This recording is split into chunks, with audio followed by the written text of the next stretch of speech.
Hey, what's up? Welcome back. In this video I'm gonna talk about maybe the most beloved drink and drug, I should say, in the whole world. Since I've been away in many places now, I've noticed it's kind of like everywhere. It doesn't matter where you go. Coffee is everywhere and it's so accepted and people do it all the time. I'm not bashing on anyone here because I still drink coffee. I haven't got rid of it yet. I will probably do it in the future. At one point, I don't believe in cutting out everything at once. I think that's too much for the body to handle, too much for your emotional well-being to handle, to cut out everything. But I just wanted to have a conversation about this because I think it's kind of interesting, and I want to give you some tips as well if you still drink it. Because if we really look into it, there's some clear signs that can tell us that coffee is not good for us. No caffinated beverages is actually. Then you have some other things that are less harmful.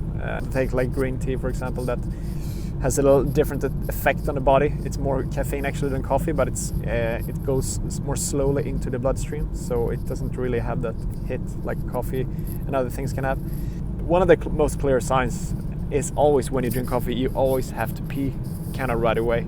It doesn't matter if you have drink water before or after, like you always have to go to pee.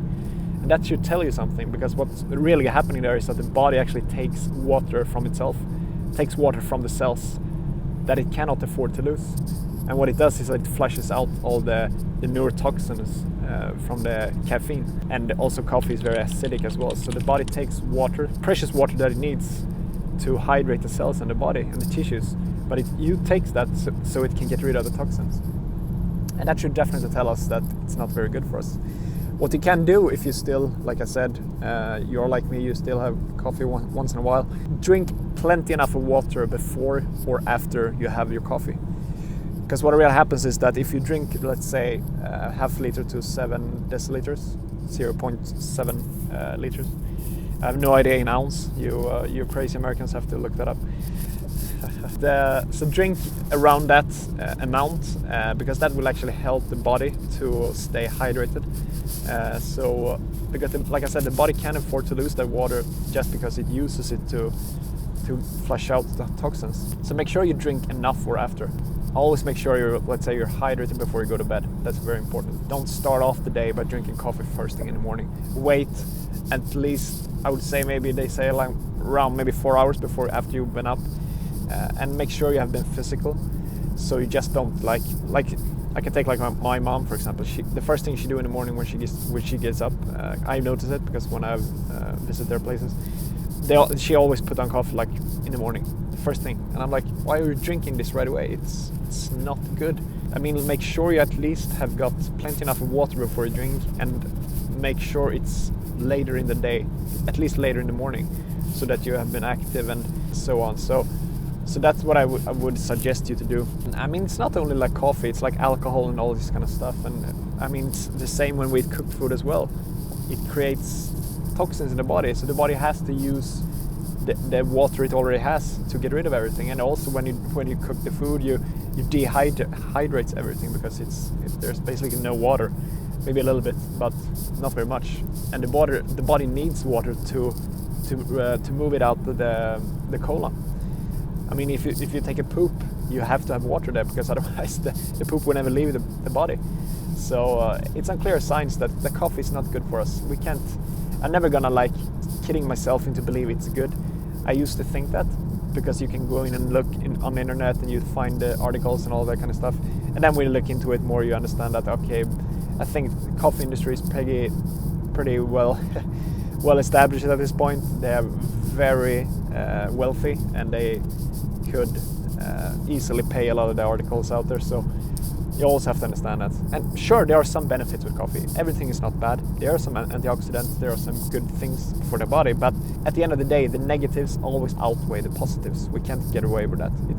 It's unfortunately. So if we just keep it simple, like anything that is not like water is not good for us. The body has to get rid of it because it's not natural. It doesn't matter if it's energy drinks or, like I said, coffee, tea. It's all this kind of stuff. Some teas might be beneficial for you, but the other thing are not. And alcohol and all these beverages, we drink sodas. I mean, it's not good. The body has to get rid of it because it's not natural for us. I mean, if you drink juices instead from fresh fruits, there is something else that's hydrating the body, that's nourishing the system, cleanses the system. But this doesn't. Yeah, I just wanted to leave some thoughts about that, and also talk a little bit general about how I mean, I said it before, but it's kind of crazy. Like everywhere you go, it's so accepted. People have no idea about this. They think that coffee is kind of like something that you just do it, like you just take it as water. I mean, there are actually people who don't even drink water and they still eat. I'm not talking about fruitarians now. I'm talking about people who eat bad, maybe sad diet. They don't drink water. They drink sodas and coffee instead. I mean, can you imagine how dehydrated most of the people on this earth is? It's insane. I mean, after I started this like fruit diet now and eating so much fruits, now you realize how crazy how dehydrated you have been throughout the years. I used to listen a lot to a guy called Lauren Lockman. Maybe you guys are familiar with him. He runs a fasting center in Costa Rica. I think it's the largest in the world actually. And he said that he had been tested roughly 10,000 people there on measure how much water they have in the body. And I think he said like almost, if not everyone that they have tested have been dehydrated. That speaks a lot of volume. That is crazy. And there are a lot of people who actually eat good there. People who eat like mostly raw or even fruitarians, they are still dehydrated. So this is a huge issue. I think this is an issue that we don't really talk about too much, because like we often focus too much, I believe, on the diet. Like not too much, but we kind of forget about other things that are so crucial for our health. Like, I mean, if we don't get enough sleep, we will die before lack of food. And the water as well, much more important. If we get dehydrated at one point, to the degree that the body can't cleanse and nourish, it will drop dead. I mean, sunlight also very important, and obviously the air we're breathing. So all these stuff are so equally important, but we don't really put that much attention, I think, to it. So I think it's time to highlight them more about how important it is to health. And like I said, sunshine.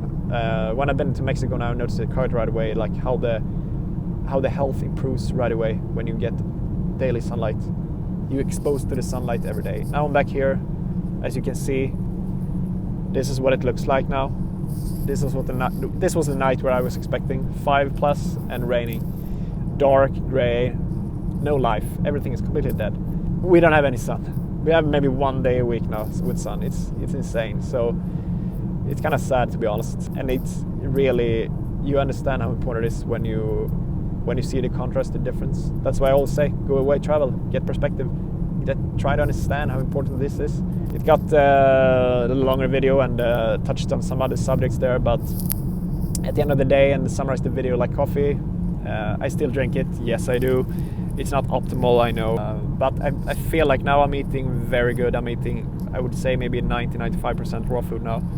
I barely eat any cooked food, even though I actually have as a goal this year to allow myself to have a few meals of cooked food. So I wanted to transition in a good way. I don't feel the coffee is affecting me too much, though I know it would help me tremendously to stop doing it. But we take it small steps. I always said it, small victories, small steps.